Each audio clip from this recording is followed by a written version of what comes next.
कुंज विहारी जय राधा माधव कुंज विहारी जय राधा माधव कुंज विहारी जय राधा माधव कुंज विहारी जय गोपीजना वल्लभ गिरिवरधारी जय गोपीजना वल्लभ गिरिवरधारी जय गोपीजना वल्लभ गिरिवरधारी जय गोपीजना वल्लभ गिरिवरधारी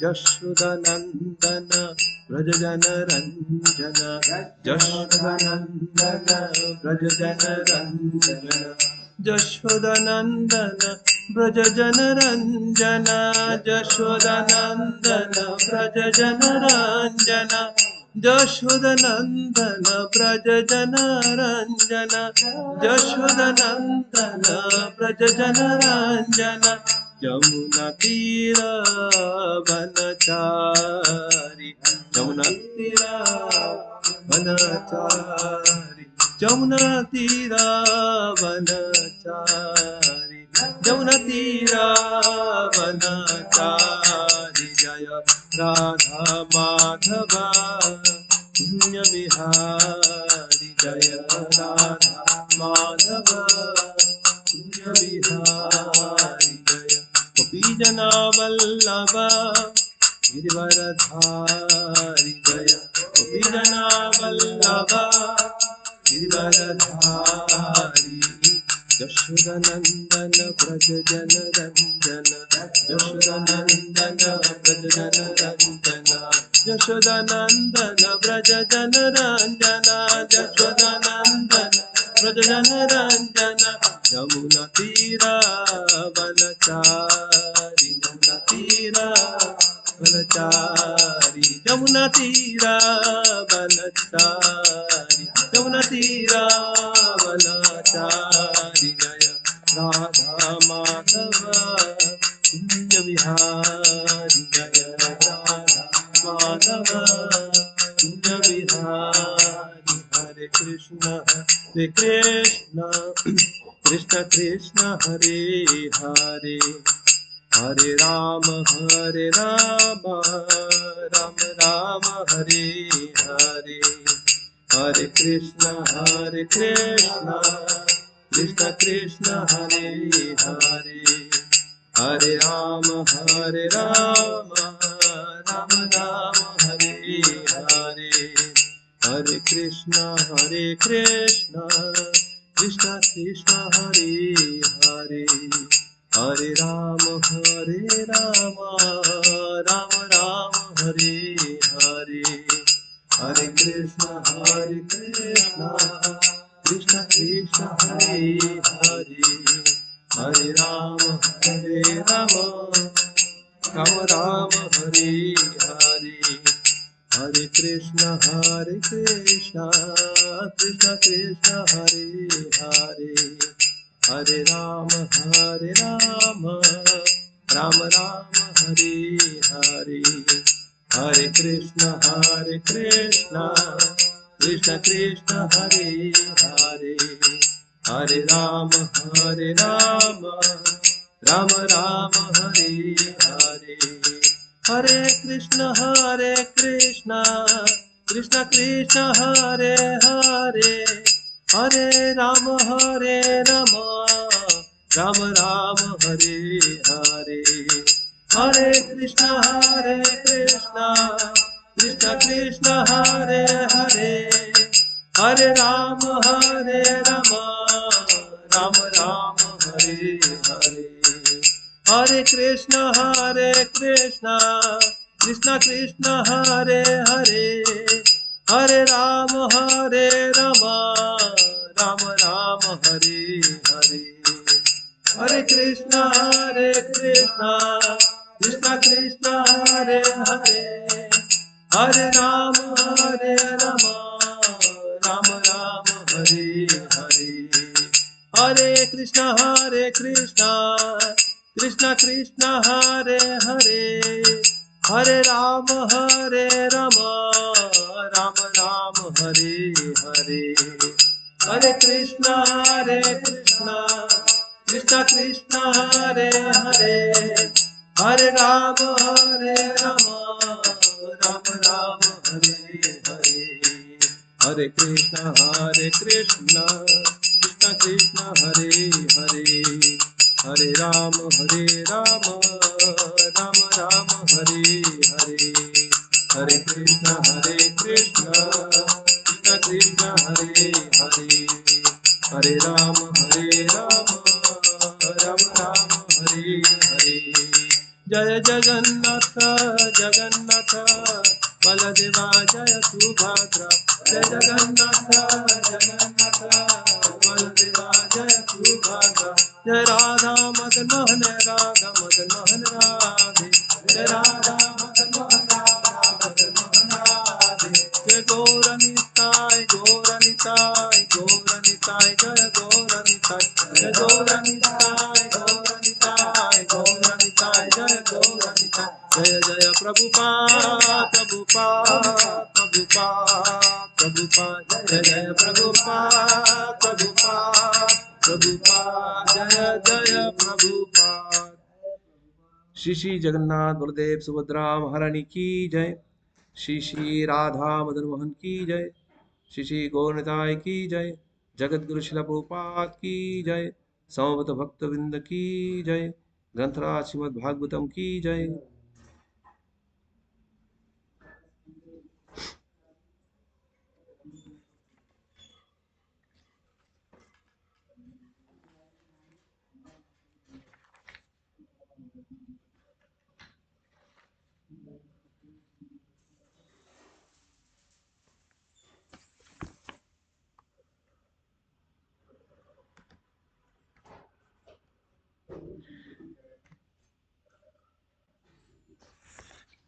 हरे कृष्णा। तो आज के इस सुबह का श्रीमद् भागवतम की कक्षा में आप सब लोगों का हार्दिक स्वागत है, जो लोग ऑनलाइन भी सुन रहे या जो यहाँ पे एकत्रित है और जो लोग भविष्य में सुनेंगे। तो आज हम श्रीमद् भागवतम की जिस श्लोका के बारे में चर्चा करेंगे वो है श्रीमद् भागवतम की तीसरी स्कंद की पहले अध्याय की 21वां श्लोक।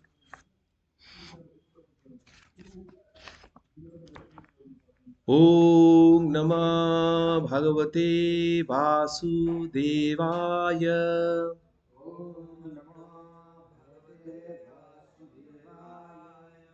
ओम नमः भगवते वासुदेवाय।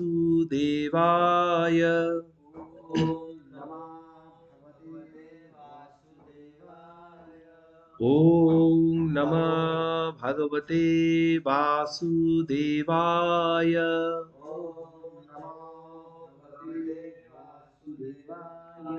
नारायणं नमस्कृत्य नरं चैव नरोत्तमं देवीं सरस्वतीं व्यासं ततो जयमुदीरयेत्। नष्टप्रायेषु अभद्रेषु नित्यं भागवत सेवया भगवते उत्तम श्लोके भक्तिर्भवति नैष्ठकी।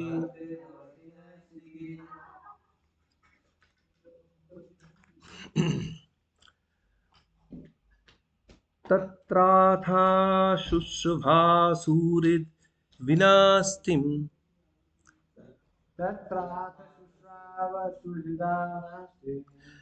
तत्राथा शुश्रुभासुरिद् विनास्तिं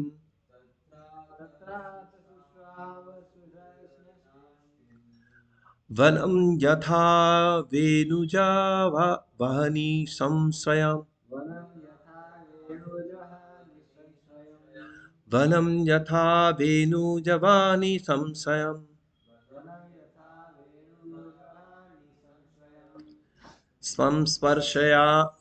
संस्पर्धाय दग्धम् अथानुशोचन्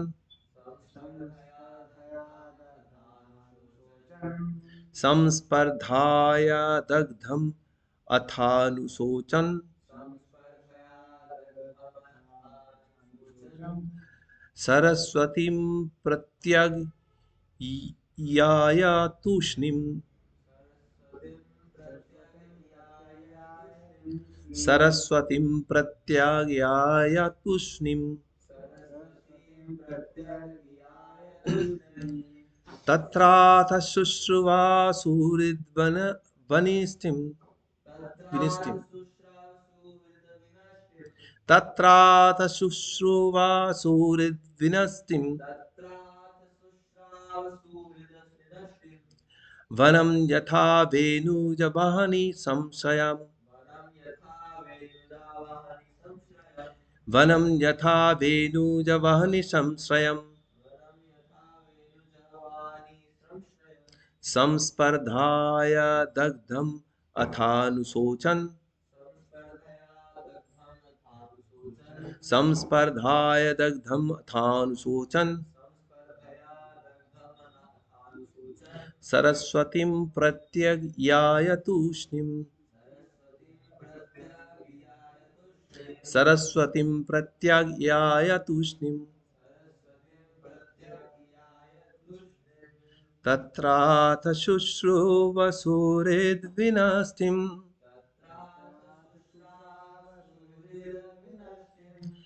वनं यथा वेणुजावाह्नि संशयम् संस्पर्धया दग्धम् अथानुशोचन् सरस्वतीं प्रत्यग्याय तूष्णीम् तत्राथ शुश्रूवसुरेद्विनष्टिम् वनं यथा वेणुजावाह्नि संशयम् संस्पर्धया दग्धम् अथानुशोचन् सरस्वतीं प्रत्यग्याय तूष्णीम् तत्राथ शुश्रूवसुरेद्विनष्टिम् वनं यथा वेणुजावाह्नि संशयम् संस्पर्धया दग्धम् अथानुशोचन् सरस्वतीं प्रत्यग्याय तूष्णीम्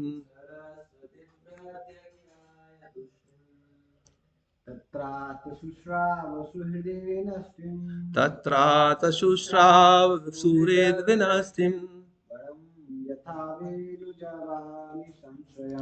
वनं यथा वेणुजावानि संशयम् संस्पर्धया दग्धमथानुशोचन्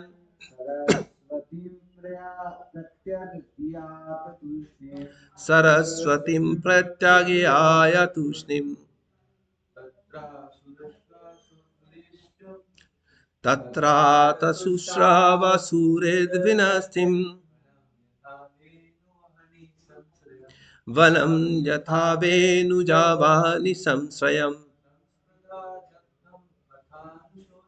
संस्पर्धया दग्धमथानुशोचन् सरस्वतीं प्रत्यग्याय तूष्णीम्। तो अभी हम शब्दार्थ और तत्पश्चात इसका अनुवाद और तात्पर्य पढ़ेंगे। तत्र, पीछे पीछे दोहराइए। तत्र, वह, अथ, तत्पश्चात, शुश्राव, सुना, सुहृद, प्रियजन, विनष्टिम, मृत, वनम, जंगल, यथा, जिस तरह, वेणुज वही, बांस के कारण लगी आग, संश्रयम, एक दूसरे से संघर्ष, संस्पर्धया, उग्र उत्तेजना द्वारा दग्धम, जला हुआ, अथ इस प्रकार अनुशोचन, सोचते हुए, सरस्वती सरस्वती नदी को प्रत्येक पश्चिम की ओर याया गए, तुष्णिम, मौन होकर। अनुवाद शिला प्रभुपाद द्वारा, शिला प्रभुपाद की जय। प्रभास तीर्थ में उन्हें पता चला कि उनके सारे संबंधी उग्र आवेश के कारण उसी तरह मारे जा चुके हैं जिस तरह बांसों के घर्षण से उत्पन्न अग्नि सारे जंगल को जला देती है। इसके बाद वे पश्चिम की ओर बढ़ते गए। यहाँ सरस्वती नदी बहती है। तात्पर्य शिला प्रभुपाद द्वारा, शिला प्रभुपाद की जय। कौरव तथा यादवगण दोनों ही विदुर के संबंधी थे। विदुर ने बंदूकघाती युद्ध के फलस्वरूप उनके सर्वनाश का समाचार सुना। जंगली बांसों के घर्षण की तुलना आवेशापूर्ण विक्षुब्ध मानव अ, समाज से करना उपयुक्त है। संपूर्ण संसार की तुलना जंगल से की गई है। जंगल में घर्षण के कारण किसी भी क्षण आग भड़क सकती है। जंगल में कोई आग लगाने नहीं जाता, किंतु बांसों के बीच संघर्षण मात्र से अग्नि उत्पन्न हो जाती है जो सारे जंगल को जला डालती है। उसी तरह सांसारिक सांसारिक मेरा तेरा रूपी अ, महत्तर जंगल में बहिरंगी शक्ति के द्वारा मोहित बद्धात्माओं के उग्र आवेश के कारण युद्ध रूपी अग्नि लग जाती है। ऐसी सांसारिक अग्नि संतों की कृपा रूपी बादल के जल से ही बुझाए जा सकते हैं बुझाई जा सकती है। जिस तरह जंगल की आग केवल बादल से बादल से बरसने वाली वर्षा से बुझाई जा सकती है। ओम अज्ञानतिमिरन्धस्य ज्ञानाञ्जनशलाकया चक्षुरुन्मिलितं येन तस्मै श्रीगुरवे नमः। श्रीचैतन्यमनोभीष्टं स्थापितं येन भूतले स्वयं रूप कदा मह्यं ददाति सोपदान्तिकं। वन्देऽहं श्रीगुरो श्रीयुतपदकमलं श्रीगुरून् वैष्णवांश्च श्रीरूपं साग्रजातं सहगना रघुनाथन्वितं तं सजीवं साद्वैतं सावधूतं परिजनासहितं कृष्णचैतन्यदेवं श्रीराधाकृष्णपादान् सहगना ललिता श्रीविशाखान्वितांश्च। हे कृष्ण करुणा सिन्धु दीनबन्धु जगत्पते गोपेश गोपिकान्त राधाकान्त नमस्तुते।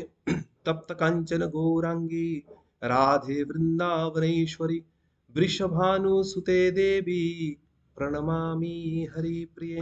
वञ्चाकल्पतरुभ्यश्च कृपा सिन्धुभ्येव च पतितानां पावनेभ्यो वैष्णवेभ्यो नमो नमः। जय श्री कृष्ण चैतन्य प्रभु नित्यानंद श्री अद्वैत गदाधर श्रीवासादि गौर भक्त वृंद। हरे कृष्णा कृष्णा कृष्णा हरे हरे, हरे राम राम राम हरे हरे। नमो विष्णुपादाय कृष्ण पृष्ठाय भूतले श्रीमते भक्ति वेदांत स्वामी निति नमिने। नमस्ते सारस्वती देवे गौरवाणी प्रचारिणे निर्विशेष शून्यवादी पाश्चात्य देश तारिणे।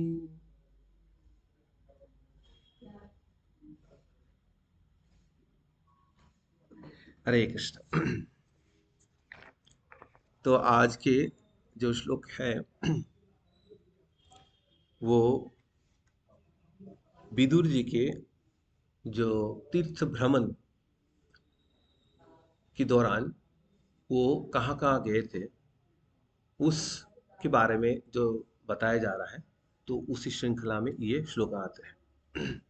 जो 4 सवाल पूछे गए थे पिछले अध्याय के अंत में, तो उनमें एक प्रश्न ये था कि कहाँ कहाँ गए और क्या कार्यकलाप उनका क्या था। तो इसी संबंध में बताया जा रहा है कि विदुर जी जो है प्रवास तीर्थ में गए और वहां पे जाके उनके संबंधियों की जो परलोक जाने का समाचार उनको मिला। और प्रवास तीर्थ जो है वो जहाँ पे सरस्वती जो पश्चिम की तरफ और बहती है, और उसके बाद वो मौन रह गए। ये बताया गया। तो कौरव और पांडव जो है ये दोनों ही विदुर जी के संबंधित थे। ठीक है। एक आता है कुरु पांडव न्याय। कुरु पांडव न्याय हो तो सबसेट और सुपरसेट की बात है। तो पांडव लोग जो है वो भी कौरव है, पर उनकी स्पेशलिटी है वो पांडव है, कौरव तो कौरव है ही। तो ये कुरु पांडव न्याय। तो उस हिसाब से सारे कौरव तो विदुर जी के रिश्तेदार है ही, पांडव भी है। तो कुरुक्षेत्र के युद्ध जब हुआ था तब भगवान कृष्ण की उम्र लगभग कितना था? नहीं, कुरुक्षेत्र के युद्ध जब हुआ था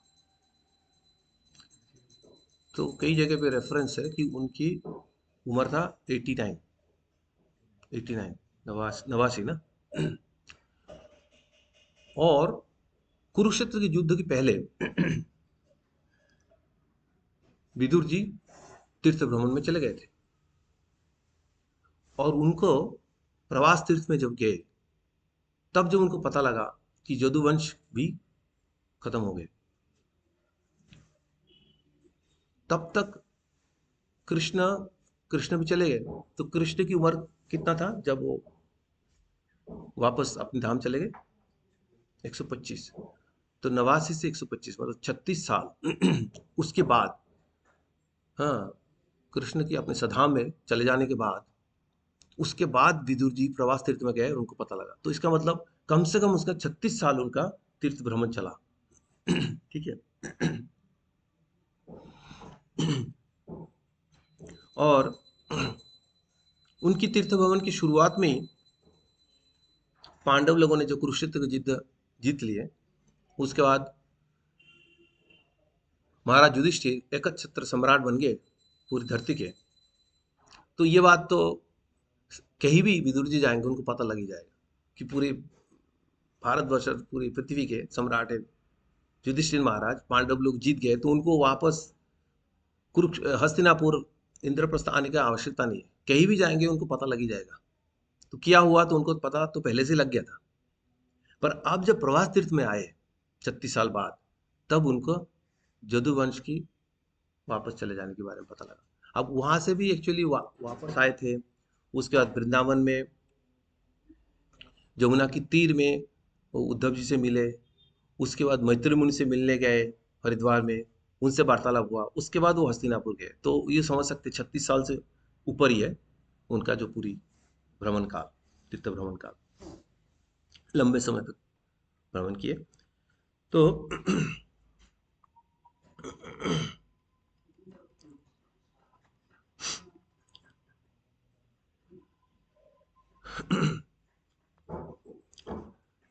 तो अभी प्रवास तीर्थ में जो है, प्रवास बहुत ही पवित्र तीर्थ स्थान है जहाँ पे भगवान श्री कृष्ण ने भी अपने भगवत धाम वापस गए थे जहाँ से। और बलराम जी ने भी अ, वापस भगवत धाम वापस गए थे वहीं से। तो एक बात यह है कि प्रवास तीर्थ में यह बताया गया कि सरस्वती नदी जो है वो पश्चिम की तरफ बहती है। और ये बहुत पहली है, बहुत बड़ी पहली है। बहुत लोगों को ये समझना मुश्किल हो जाता है। तो मैं भी अपने ऑथेंटिक तरीके से बता नहीं रहा हूँ, बट जो दिखता है उसकी बेसिस पे बता रहा हूँ, अनुमान के तौर पे, कि सरस्वती नदी का 3 जगह पे प्रसंग आता है। एक तो पश्चिम की ओर बहने वाली ये जो बताया गया, दूसरी है कि गंगा जमुना सरस्वती, प्रयाग में बताया जाता है कि सरस्वती आके मिलती है। तो बीच में तो जब कोई नदी समुद्र में मिलने वाला होता है तो उसके आगे जाने की और कोई क्षमता नहीं होती, समुद्र में मिलना मतलब खत्म। हम्म? तो इसका मतलब है कि ये सरस्वती नदी जो पहाड़ से समुद्र की तरफ गए है पश्चिम की ओर, पूरब की ओर भी एक स्रोत उनके निकले हैं जो आके गंगा जमुना में मिले हैं। तो ये बात इससे समझ आ सकता है। श्री जगन्नाथ बलदेव सुभद्रा महारानी की जय, श्री राधा मदन मोहन की जय, श्री गोविंद निताय की जय। तो अभी ये जो अंतस्थ लीला हो गई, सरस्वती नदी जो गंगा जमुना से मिले प्रयाग में, तो ये एक सरस्वती है और सरस्वती की दूसरी धारा उधर है। अब बीच में कहाँ से कैसे आए वो अलग पहली है। तो कोई रिसर्चर ही ढूंढ के या अम, हमारे ग्रंथों से, शास्त्रों से पता लग सकता है, बट इतना तो पता है हमें, जो क्योंकि मैं भी प्रवास तीर्थ गया था तो वहाँ पे भी मैंने देखा है कि सरस्वती नदी बह रही है।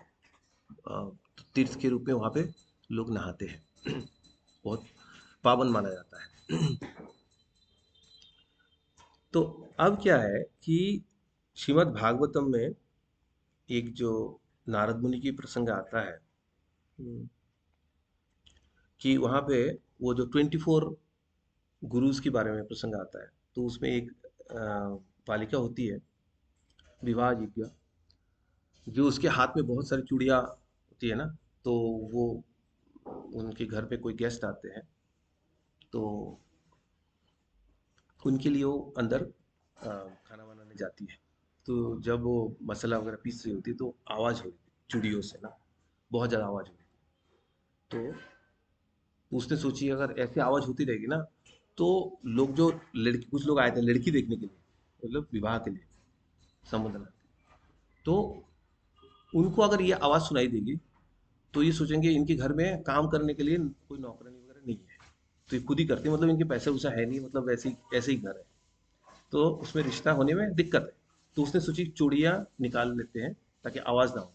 तो ऐसे कर करके वो निकालती रही पर आवाज़ चलती रही, तो आखिरी में दो एक एक चूड़ी दो हाथ में रही, तो उससे वो आराम से काम कर पाई। तो इससे ये सीख दिखाया दिया जाता है कि जब भी दो व्यक्ति एक साथ होंगे ना, उनके बीच में मतभेद होने का चांसेस है। ठीक है, ज्यादा व्यक्ति तो कहना क्या।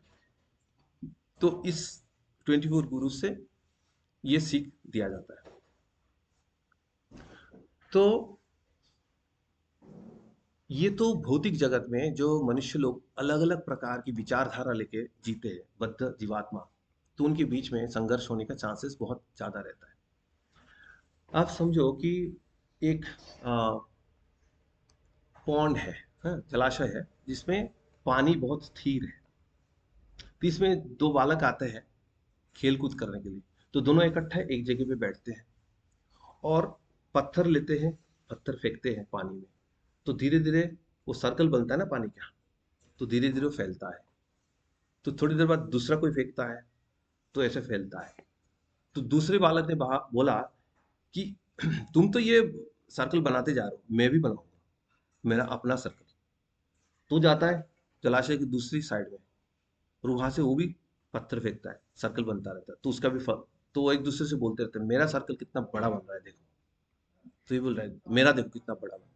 पर प्रॉब्लम है कि ऐसे बड़ा बनते बनते एक दूसरे से क्लैश कर गया, अब और इतना बड़ा नहीं बन पा रहा है, डिस्टर्ब हो गया वेव्स में। तो अब एक दूसरे से लड़ने लगे, अरे यार तुम्हारे चलते मेरा सर्कल बड़ा नहीं बन पा रहा है। तो लड़ाई लगती है दोनों के बीच में। ठीक है ना। तो ऐसे ही होता है कि हम कृष्ण को सेंटर में रखते नहीं भौतिक जगत में, बद्ध जीवात्मा, और अपने अपने अलग अलग केंद्र होते हैं। परिवार किसी का केंद्र में होते हैं, किसी का कार्यालय ऑफिस होते हैं, किसी का समाज होते हैं। तो अलग अलग जो उनके सेंटर होते हैं, इसके चलते क्लेश लग जाते हैं और इस क्लेश धीरे धीरे एस्केलेट कर जाते हैं, तो आगे मामला बहुत आगे बढ़ जाता है। तो जंगल के अंदर जितने भी पेड़ होते हैं, सारे पेड़ के अंदर इतना गुण नहीं होता कि वो एक दूसरे से घिसे और उससे आग लगे। क्योंकि उसमें कुछ कुछ कैरेक्टरिस्टिक्स होना पड़ेगा। एक तो चीज ये है कि वो बहुत सूखा होना पड़ेगा। दूसरी चीज, वो हवा के साथ साथ कैसे भी हिल जाए वो होना पड़ेगा, ताकि एक दूसरे से टकरा पाए, लगातार टकरा पाए। और तीसरी चीज ये हो कि तो बहुत घना हो, आसपास हो। दूर दूर होगा तो इन्हें हिलने से कोई फर्क नहीं पड़ता। हम्म, आसपास हो, और साथ में उसके जलने वाला कुछ चीजें भी हो, है ना। तो ये सारे गुण जो है ना, बेम्बो या बांस में होते हैं। बांस में ये सारे गुण ऐसे ऐसे हिलते भी हैं। और बांस की जो साथ साथ में होता है, कुछ लगा हुआ साइड में होता है, वो बहुत जल्दी आग भी पकड़ता है। और बैंड होता है, एक दूसरे से टकराते हैं, सूख भी जाते हैं बहुत ज्यादा। तो कई सारे गुण उनके अंदर होते हैं। तो इसके कारण बांस से ही आग निकलता है जंगल के अंदर, जो दावाग्नि होते हैं। तो उसको जाके किसी को जलाने की आवश्यकता नहीं होती। ऐसे तो आजकल के लोग दुनिया में वैसे भी लोग होते हैं, आर्सन जो होते हैं, कुछ जाके जबरदस्ती आग लगाते हैं जंगल के अंदर। ऐसे भी लोग हैं। और और एक चीज इंटरेस्टिंग होता है, वो है कि जो होता है ना, बच्चे जब नया पैदा होते हैं उसका जेंडर के बारे में, जेंडर डिस्क्लोजर वेस्टर्न कंट्रीज में होता है। जेंडर डिस्क्लोजर के लिए एक फेस्टिवल होता है। तो उसमें कुछ ये लोग जैसे पटाखा जैसे होता है ना, कुछ ऐसे बनाते हैं और उसके अंदर रंग भरा जाता है। हाँ, अगर बालिका हुआ, लड़की जो है, तो उसमें पिंक कलर भरा जाता है। और लड़का हुआ तो उसमें ब्लू कलर भरा जाता है और उसमें ब्लास्ट किया जाता है। तो उससे लोगों को बताया जाता है, जैसे न्यू ईयर को होता है ना, न्यू ईयर के समय पे 10, 9, 8 करके धमाका, है ना, वैसे ही वो भी किया जाता है। और उसमें बताया जाता है लोगों को, इस धमाके के जरिए अपना बेटा हुआ है, ये बेटी। अब उसके चलते भी आग लग जाती है जंगल में, इस घटना से भी लोगों का जो आमोद प्रमोद है, जो टोटली अननेसेसरी है, इसके चलते भी जंगल में आग लग जाती है। तो ये बोल रहा हूँ, कलयुग में आग लगने का और भी कारण होते हैं। पर यूजुअली जंगल के अंदर जाके कोई आग नहीं लगाता, ठीक है, अपने आप लग जाते हैं। तो उसी प्रकार इस भौतिक जगत में आप कितना भी अच्छा कार्य करो, हम्म, कलर लग सकता है। उस दिन हम बुक डिस्ट्रीब्यूशन के लिए गए थे, तो एक घर में गए, तो एक माता जी आई, आके बोलते, यहाँ पे बेल मत बजाना, बच्चे लोग सो रहे। हम लोग खड़े रहे बाजू वाले घर में बात कर रहे हैं। तो इतने में बच्चे तो उठ नहीं रहे, तो खुद ही बेल बजा दिया। तो मतलब ऐसे ही। उसके बाद हम निकल आए, तो गार्ड को बुला लिया, इनको जाने दो यहाँ से। और जो भी है, हम ज्यादा वो नहीं है, निकल आए। पीछे से सुनाते रहे, ऐसे तो उनका कोई बुक तो बिकता नहीं है, ऐसे घूमते रहते।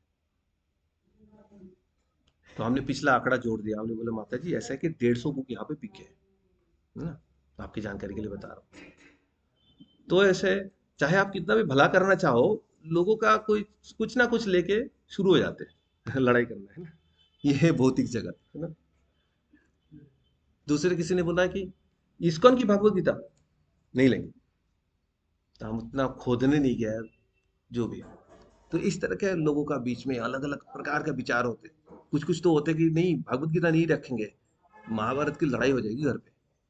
तो अलग अलग प्रकार के विचार जो कंडीशन सोल से सुन के रखे हैं, वो दिमाग में रखते हैं। और हाँ, वैराग्य आ जाएगा। भगवान की 6 ऑपुलेंस है, 6 में से 5 बहुत अच्छा लगता है, ये छठा हो जाए वैराग्य जो ना, वो बिल्कुल अच्छा नहीं लगता है। पता लगा यही भगवत धाम जाने के लिए सबसे ज्यादा काम आता है। तो ये चीज है भौतिक जगत में, ये सब चल रहा है। और ये आज से नहीं, सदियों से ही चल रहा है। जो ब्रह्मा जी सृष्टि करता है ना, तभी ये सब जो अलग अलग प्रकार की दोष का क्रिएट करते हैं, तभी से ये सब शुरू हो जाते हैं। गलती से भी होता है कि हम भगवान को भूल के भगवत धाम से वापस आ जाते हैं, और आगे तो रेस्ट इज हिस्ट्री जो कहते हैं। तो अब ये जो इंटरेस्टिंग चीज है, आप कृष्ण की लीला में देखोगे ना, भगवान ना हमेशा जीव से एक कदम, एक कदम कहने के लिए बोल रहे हैं, ऐसा तो 100 कदम होता है, आगे बढ़ के चलते हैं। कोई भी चीज बोलो, अर्जुन को जो उपदेश दे रहे, अपने सब ये जब संबंधी है सबके साथ लड़ो लड़ो, ऐसे बोल रहे, तो कोई भी कहे अरे, हैं? मधुसूदन, आप मधुसूदन, मधु नाम की वो डीमन से आपने लड़े, वो तो सर्टिफाइड डीमन था, उसके तो लड़ना बनता था। आपने आराम का आसान काम करके आ गए और मुझे बोल रहे हो अपनी संबंधी परिवारजनों से लड़े। हाँ? अब बात ही कि ऐसा नहीं है। भगवान एक मिसाल कायम करते हैं हर चीजों में। पूरी जदुवंश की वंश की ये कुरुक्षेत्र के युद्ध में कितने सेना थे? 18 अक्षोहिणी। अब जदुवंश में भगवान कृष्ण की 16,108 रानी थी और सबके 10-10 पुत्र और उनके भी पुत्र। तो आप समझ सकते हो कि जदुवंश भगवान की अपने वंशोधर कितने हैं और बाकी तो और भी है। तो इतने लोग जो प्रवास तीर्थ में फ्रेक्टिसाइडल या वार जो होता है, मतलब समुद्र के बीच में लड़ाई, उसमें मारे गए और भगवान डिटैच थे। इतने लोग मरे और सब एकदम करीब। तो भगवान का रिकॉर्ड जो है ना बहुत ऊपर होता है वैराग्य की केस में। अर्जुन को तो पहले 36 साल पहले युद्ध कराया, बट अपनी मिसाल बहुत ऊपर है, क्योंकि भगवान के एक उपलब्ध वैराग्य, कोई फर्क नहीं पड़ता इससे। तो भगवान ने देखा कि लोग तो कहते हैं कि मैंने कुरुक्षेत्र की युद्ध का, हाँ, एक अंजाम दे दिया है और उससे धरती में मेरा जो मिशन था यहाँ की बोझ को खत्म करना, ये मैंने कर दिया है। पर मेरे नजर में ये हुआ नहीं, मेरा मिशन अभी इनकम्प्लीट है, क्योंकि ये जदुवंश जो है ना बहुत प्रतापशाली है, इसको कोई बाहर से हरा नहीं सकता। जब तक अंदर से दरार नहीं होगा तब तक कुछ बात बनने वाला नहीं है। और मेरे जाने के बाद, मेरे जाने की शोक में ये लोग पागलों जैसे हो जाएंगे और ये क्या करेंगे क्या ना करेंगे, कोई तो उनको रोक नहीं सकता। तो ये बहुत अनर्थ हो जाएगा। तो इसके लिए मेरे जाने की पहले मुझे पूरी ये वंश को नाश करके वापस जाना पड़ेगा। अब एक शब्द आता है ना जो जो महापुरुष जो श्लोक आया है उससे आर्यवचन से होता है। तो ये जो ब्राह्मण होते हैं, सेज होते हैं, उनकी बातों को सच बनाना जो है ये भगवान का कार्य होता है ना। गांधारी ने भी श्राप दिए थे ना कृष्ण को कि आपका वंश विनाश हो जाए। तो इस बात का सच कराने का काम की जिम्मेदारी भी कृष्ण पे है। चाहे गांधारी कुछ भी बोल दे, पर अल्टीमेटली सच किसी भी मुनि ऋषि का जो श्राप होता है वो सच भगवान की आदेश से होता है या भगवान की इच्छा से होता है। तो उसी प्रकार जो हम जानते हैं, श्राप देने के लिए कोई मुनि का आप नाम बताओ जो फेमस है। दुर्वासा मुनि, ठीक है, टॉप में है। कोई और बताओ। विश्वामित्र मुनि, है ना। और बताओ। कौन कौन थे जो दुर्वासा और दोनों के बीच में लड़ाई होती थी, कौन थे? वशिष्ठ, नॉट दुर्वासा, विश्वामित्र, वशिष्ठ। हाँ, दोनों के बीच में होती थी। अच्छा। और कभी कभार, रेयर है, कभी कभार नारद मुनि भी जबरदस्त मार देते हैं, एक आध बीच में से गुगली मार देते थे, है ना। नल को मेरा मणि कृपा। और भी है, आसिता, ऐसा है। अब जैसे ये थोड़ा लाइटर साइड में, जंगल में इतने बांस जब इकट्ठा हो जाए तो दावानल की हम बात करते हैं। अब जब इतनी स्पेशलिस्ट इकट्ठा हो जाए और उनको छेड़खानी किया जाए तो क्या होगा। तो ये सारे मुनि इकट्ठा हो गए थे और वासुदेव जी की कहने पे वहां पे उन्होंने कोई कर्मकांडी यज्ञ किए थे। करने के बाद वो पिंड द्वारका चले गए थे। अब क्या है, चिंगारी डालने वाला तो कोई चाहिए। अब भगवान कृष्ण के एक पुत्र थे, सांबा। सांबा का मतलब स अंबा, हमेशा माँ के साथ रहते थे। हैं, कुछ कुछ नटखट बच्चे होते हैं, नटखट तो होते ही है, और हमेशा माँ के साथ रहते, माँ के आंचल पकड़ के और सब इधर उधर नटखट काम करते रहते। तो सांबा भी ऐसे थे। हम्म, उन्होंने दुर्योधन की पुत्री लक्ष्मण का भी ऐसे ही अपहरण करके कुछ कांड करा दिए थे। तो वैसे ही अब बाकी बालकों के साथ ये लोग खेल खेल के मूड में उसको पूरा स्त्री की रूप धारण करा दिया और प्रेग्नेंट स्त्री की रूप धारण करा के सजा के उसको ले गए सारे मुनियों के सामने, जो एक से एक महारथी है श्राप देने के मामले में। तो मतलब प्लेइंग विथ फायर। तो भगवान की इच्छा है सब कुछ। भगवान ने सारे स्पेशलिस्ट रखा कि चूक ना जाए, एकदम जबरदस्त श्राप लागे। अब उन्होंने बोल दिया कि ये जो लड़की है उसके मन में दुविधा है और सोच रही है कि लड़का होगा या लड़की होगा, ये जो हम जेंडर डिस्क उसके बोल रहे हैं। यहाँ पे जो विस्फोट हुआ, कुछ ज्यादा ही विस्फोट हो गया, ये तो नॉर्मल से भी ज्यादा हो गया। अब हुई विस्फोट, तो उन्होंने श्राप दे दिया। लड़का लड़की तो छोड़ो, जो इससे निकलेगा ना लोहे का मुसल निकलेगा, इसमें से पूरा तुम्हारा वंश की नाश हो जाएगा। अरे, ये तो बहुत भारी पड़ गई। वो पैर उठ पड़े सब कुछ। क्या करे, श्राप तो निकल गई तो निकल गई। अब भगवान कृष्ण की इच्छा के अनुसार ये भगवान कृष्ण के पास आए इसका सॉल्यूशन निकालने के लिए। गए इनके बाद उग्रसेन के पास। अब उग्रसेन ने भी एक मेटेरियल सॉल्यूशन निकाले, जो हम भी ऐसे ही करेंगे, ऐसे ही होगा ना। तो बोलेंगे इसको पाउडर कर दो, क्योंकि ऐसी चीजों का पाउडर करने से इसका शक्ति कम हो जाएगा ना, है ना? पाउडर कर दो। तो पाउडर करने लगे। अब वो चंदन जो घिसते घिसते कुछ बच जाता है ना, टुकड़ा बच जाता है, तो सब कुछ यार चलो फेंक दो सब पानी में। जाके उग्रसेन ने खुद प्रोजेक्ट लिया, मैं अपनी निगरानी में फेंकवाऊंगा। फेंक दिया पानी में, समुद्र के पानी में। अब बंगाली में क्या कहावत है, संगोदो से लोहा भासे। हम्म? संग ऐसा होता है तो आयरन भी फ्लोट कर जाता है। अब संग क्या, भगवान की सोच की संग आकर जिसको मिलेगा तो वहां पे लोहा भी फ्लोट कर देगा पानी में, बहते हुए जाके जहाँ पे प्रवास क्षेत्र में जाके वो जाके जो वो होता है ना, बांस का जो केन होता है। हम्म, एक बांस का एक वैरायटी होता है, केन टाइप का होता है, पतली पतली से होता है, बहुत शार्प होता है। तो वहां जाके वो गए, और बांस का चीज से बांस निकलेगा, आयरन से वो निकल गए। ठीक है ना? अच्छा ठीक है, वो तो निकल गए। अब ये भगवान की लीला है सब।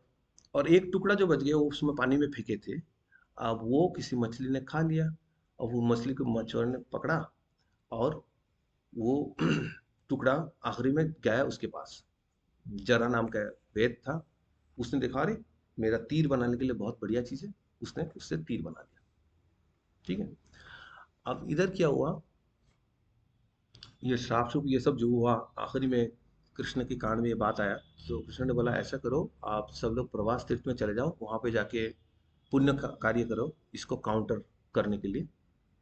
और सबको वहां से भिजवा दिया, और कुछ लोग बुजुर्ग लोग रह गया वहां पे। कृष्ण भी आ गया।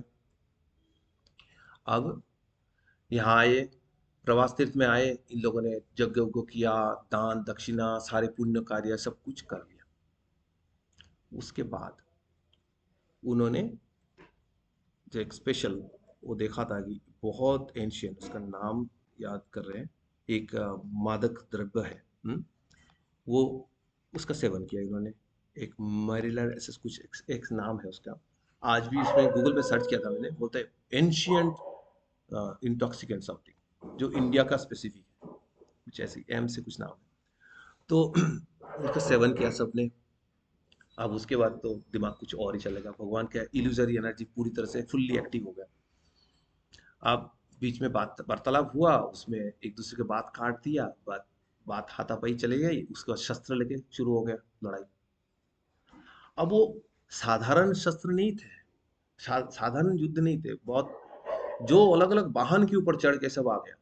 कुछ कुछ लोग तो दूसरे इंसान के ऊपर चढ़ के चले आए। कुछ वाहन मिला नहीं, घोड़ा वोड़ा कुछ मिला नहीं, तो दूसरे के कंधे पे चढ़ के लड़के आने लड़ने आ गए। तो ये चल रहा था। अब एक क्वेश्चन है, ये सारे समझ लो कि जहां तक वर्णन है, पुरुषों की लड़ाई चल रही थी। अब दिमाग लगा के बोलो, वहां पे एक स्त्री थी। वो कौन थी? जो लड़ने आई थी। तो लड़ने के लिए तो वही आएंगे ना जिनको लड़ाई करने आती है। एक स्त्री थी वहां पे, लड़ने के लिए आई थी। वो कौन थी? हमारे जोगमाया सुभद्रा मैया। वो भी आ गई थी लड़ने के लिए। तो ये जो सांबा और प्रद्युम्न जी लड़े, दो गधा लड़े एक दूसरे से, और हमारे सुभद्रा मैया संग्राम जीत के साथ लड़े। तो ऐसे अलग अलग पेयर बना के लड़ते रहे लड़ता रहे। अब विनाशकाली विपरीत बुद्धि होते हैं ना, और लड़ाई तो ऐसे चल रही है, एक दूसरे को मार रहे हैं। कृष्ण बलराम आगे बीच में लड़ाई को रोकने के लिए। अब देखो उनके नाम इतने ऊपर है कि पांडवों के ऊपर नाम दिया जाता है कि इनके भगवान के साथ घनिष्ठता के मामले में ये पांडव से भी ऊपर है यदुवंश। जैसे पांडव है, कृष्ण पांडव में सर्वश्रेष्ठ जो सबसे करीब है अर्जुन भगवान के, उसी तरह उद्धव जी है सबसे करीब। पर उद्धव जी तो उस हिसाब से नहीं थे, उद्धव जी दूर थे। पर इनके बीच में लड़ाई चालू हो गई। अब कृष्ण बलराम जो रोकने आए, तो ये लोग कृष्ण बलराम पे अटैक कर दिए। अब उनको तो इतना गुस्से आया। भगवान के लिए अक्षय नहीं, अक्षय नहीं तो एक चुल्लू भर का पानी होता है, फटाफट फटाफट घूम घूम के दोनों ने सब साफ सफाई कर दिया सब कुछ। तो आप सब चले गए। अब बचे कौन? आप बलराम जी बचे और कृष्ण बचे। तो बलराम जी मेडिटेशन में लग गए और उनके मुंह से उनके हाँ वो निकल गए और समुद्र में जाके मिल गए। अल्टीमेटली वो अपने रूप स्वरूप के साथ मिल गए। और रह गए सब कृष्ण। तो कृष्णा ने देखा सब कुछ, सब चले गए, बलराम जी चले गए। तो अपनी धाम वापस जाने की समय आ गया। इंटरेस्टिंगली,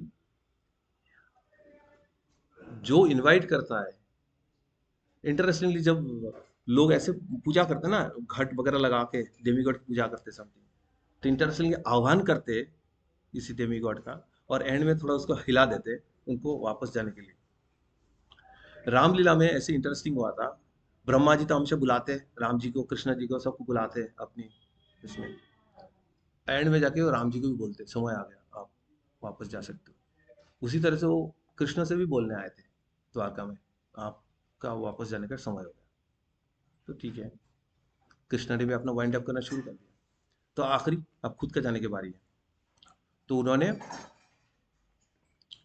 एक पीपल की पेड़ के नीचे बैठे थे, और उद्धव जी से उनका मुलाकात हुआ। उद्धव जी को उन्होंने इंस्ट्रक्शन दिया, उद्धव जी को उद्धव गीता के बारे में पूरा ज्ञान दिया। तो अब अंत में बीच में एक बार उद्धव जी गए थे, वापस चले आए, तो दो बार उनको पूरा ज्ञान दिया। अब उद्धव जी चले गए अपनी मिशन के लिए, बद्रिक आश्रम उनको भेज दिया। बाकी सेजेस जहाँ कृष्ण कभी नहीं गए उनको जाके आप शिक्षा दो। और इधर वो खुद लेटे हुए हैं चतुर्भुज रूप में, बहुत सुंदर उनके रूप उस समय वर्णन है, और लेटे हुए पीपल के पेड़ के नीचे। अब उतने में वो जो तीर बनाया था जरा ने, अपनी तीर को लगाया धनुष पे, और वो शिकार पे निकला। अब इतने में दिखा रही है, ये तो हरिण का फेस दिखाई दे रहा है, हाँ, इसको मार दे। उसने पूरा तीर लगाया और हरिण का पैर किया, मुंह किया भगवान के पैर पे लगे। अब पैर पे तीर लागने से साधारण मनुष्य भी नहीं मारता। महाभारत के युद्ध वगैरह में ऐसे दिखाते, ऐसे ऐसे तीर जो बॉडी पे लग जाते उसके ऐसे ऐसे निकाल के फेंक देते हैं क्षत्रिय लोग।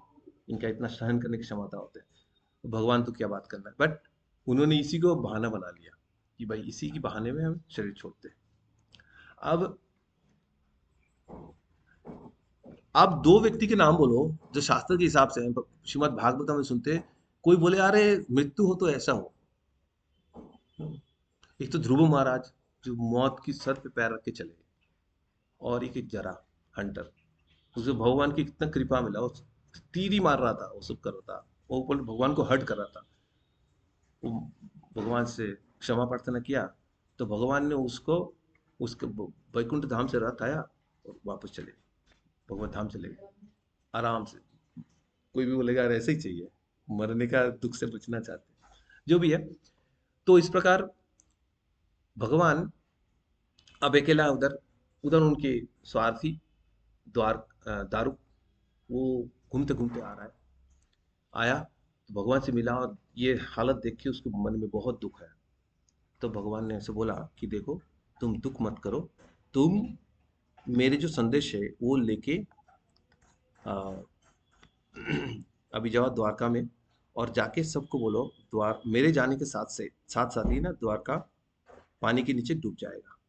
तो आप जो बाकी जो बुजुर्ग लोग हैं, सबको, मेरे बाकी जो पत्नियां हैं उनके साथ, अर्जुन के साथ हस्तिनापुर वापस भेज दो। हाँ?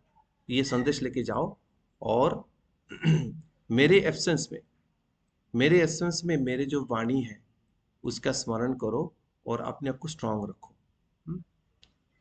तो ये बहुत एक इम्पॉर्टेंट सीख है क्योंकि अर्जुन जब भगवान की तिरोभाव की बात जब वापस गए थे इंद्रप्रस्थ में, युधिष्ठिर महाराज एक के बाद एक पूछे जा रहे थे, अर्जुन तुम्हारे हालत ऐसे कैसे है, एकदम विमर्श हो, तुम एकदम दुखी हो रखे हो, क्या ऐसे हुआ, क्या ऐसे हुआ कि किसी ने दान मांगा तुमने दान नहीं दे पाए, कि किसी स्त्री का रक्षा, एक अलग अलग सवाल पूछे। तो एंड में बोलते क्या तुम्हारे जो प्रिय मित्र है कृष्ण, वो क्या है अभी भी? तो अर्जुन तब टूट गया पूरा। एंड में अपने आप को संभाले, हो भगवत गीता की जो ज्ञान उनको प्राप्त हुआ था उसी ज्ञान को दोबारा याद करके, कृष्ण से उन्हें ये ज्ञान मिला था उसको याद करके दोबारा अपने आप को संभाले। तो इसके ये चीज सीख मिलता है, और यही चीज उन्होंने दारू को भी बताए थे।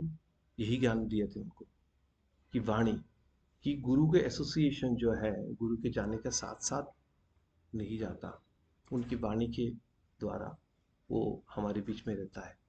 प्रभुपाद ने जैसे कहा था, I will never die, I will be always present in my books. तो उन्होंने खुद भी दिखाया इसको साकार करके कि शिला भक्ति सिद्धांत सरस्वती ठाकुर से जो इंस्ट्रक्शन मिला था उनको, गुरुमुख पद्म वाक्य चित्त ते करिया का आर ना करियो मने आशा। तो सारे जो पैसा भी मिला था थोड़ा बहुत, उससे वो ब्रेकफास्ट की बंदोबस्त कर सकते थे, वो भी बुक की जो बाइंडिंग या जो भी खर्चा है उसके पीछे लगाते थे। और हालत ऐसा होता था कि फेंट हो जाते थे, दिल्ली में फेंट हो गया था रास्ते में। तो ऐसे उनका भरोसा था अपनी गुरु के वाणी पे। और इसके चलते वो कभी भी शिला भक्ति सिद्धांत सरस्वती ठाकुर से डिस्कनेक्टेड नहीं थे। तो वो बोलते थे कि शिला भक्ति सिद्धांत सरस्वती ठाकुर की वाणी उनको हॉन्ट करता था।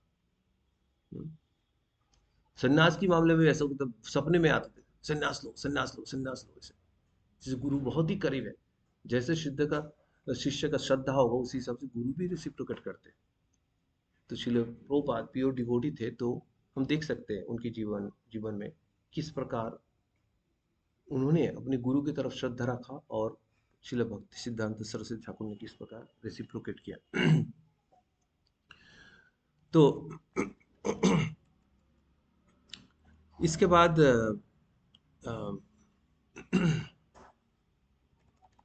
इसके बाद दारुक को जो इन्होंने, भगवान कृष्ण ने बोला कि तुम ये संदेश लेके जाओ द्वारका में, और मेरे जाने के उपरांत ये द्वारका पानी के नीचे चला जाएगा, तो इसलिए उनको लेके हस्तिनापुर चले जाओ, अर्जुन के साथ सबको भेज दो। तो द्वारक ने भगवान की बात मानी और बहुत दुखी हो गए, वहां से चले गए। और उसके बाद भगवान की इच्छा के अनुसार, मतलब दिव्य रथ नीचे उतरे सारे अस्त्र शस्त्र के साथ, और उसके बाद भगवान अपनी स्वधाम में इतनी तेज रफ्तार से गए, बहुत ही गिने चुने लोग देख पाए कि भगवान कितनी रफ्तार से वापस चले गए। बट भगवान के ऐसा होता है ना, लोग जो बोलते हैं ना, भगवान को आप समझ नहीं सकते हो इतने आसानी से। शास्त्रों में जो भी समझाया जाता है और जो भी हाँ सेंटली पर्सन हमें बोलते हैं उससे ही समझ आता है कि लोग तो जो बाहर से दिखता है उसी को लेके खेलते रहते हैं, बट भगवान कौन है, क्या क्या कर सकते हैं, कुछ पता नहीं। जो जो बोलते हैं ना स्टम्प द स्वामी, ऐसे क्वेश्चन पूछते हैं कि भगवान ऐसे कोई पत्थर बना सकते कि जो जिसको वो उठा नहीं सकते, ऐसे पूछते हैं ना। बट भगवान की गहराई देखो कि भगवान को बोलते स्वकीय है परकीय है, तो भगवान स्वकीय भी है परकीय भी है एक साथ। और भी कुछ भी घुमा सकते भगवान, कितनी वैरायटी बना सकते हैं। भगवान स्वधाम चले गए अपनी रूप में, और साथ में एक जैसे मॉडल शरीर भी छोड़ के गए, ताकि उसका कोई दाह करके, कलयुग में लोग भी ये बोलते रहे हाँ कृष्ण के शरीर तो मॉडल थे इसलिए शरीर का दाह किया गया है, ताकि कलयुग आगे बढ़ पाए। ये सोच है भगवान की, पूरा डिटेल सोच है कि राम जी जैसे चले गए थे सीधा सीधा, ऐसे अगर मैं सबको द्वारकावासी को लेके भगवत धाम चला जाऊंगा, तो सब लोग बोलेंगे अरे भक्ति तो काम करता है, बहुत इफेक्टिव है। अगर ऐसे विचार आ गया जो जो लोग बॉर्डर लाइन में है भक्ति के, वो लोग तो डीप डिवोटी बन जाएंगे, और जो लोग बहुत दूर दूर है वो भी भक्त बन जाएंगे। तो कलयुग आगे कैसे, इतनी भक्तों को लेकर कलयुग आगे कैसे बढ़ेगा? सारी भक्ति भक्ति चारों तरफ, कलयुग कैसे आगे बढ़ेगा? तो कोली कलयुग भी, पर्सोनिफाइड कली भी रोता हुआ आएगा ना कृष्ण के पास, कि मेरा तो काम अपनी चौपट कर दिया। तो भगवान ने इसीलिए इस तरह से भगवत धाम वापस गए, ताकि सबको कुछ ना कुछ मिल जाए। भक्तों को भी अपना, भक्तों को तो पता ही है शास्त्र के जरिए कैसे भगवान गए, भगवान कौन है। और अभक्त लोग भी बोलेंगे अरे ये तो भगवान ऐसे भगवान नाम के शरीर छोड़ के जाते हैं, उनको दाह करना पड़ता है, ऐसे है। तो इस तरह से तो भगवान पूरी अरेंजमेंट करके, तो ये भगवान को इसलिए समझना बहुत मुश्किल है, जब तक हमें शास्त्र की या गुरु साधु शास्त्र का ज्ञान ना मिले, तब तक समझ नहीं सकते हम। तो इस प्रकार उसके बाद तो भगवान के सारे जो पत्नियां अर्जुन के साथ वापस आ गए।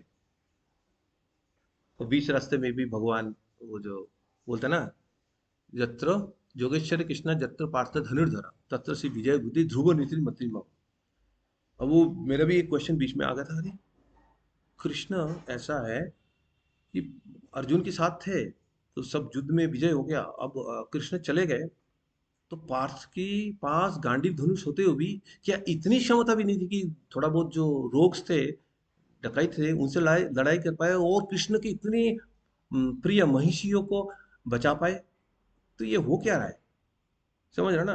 कृष्ण अपनी प्रिय महिषियों को एक डाकुओं के हाथ में कैसे लूटपाट होने देते, और जहां पे अपनी प्रिय मित्र अर्जुन गांडीव लेके उनकी रक्षा नहीं कर पाता।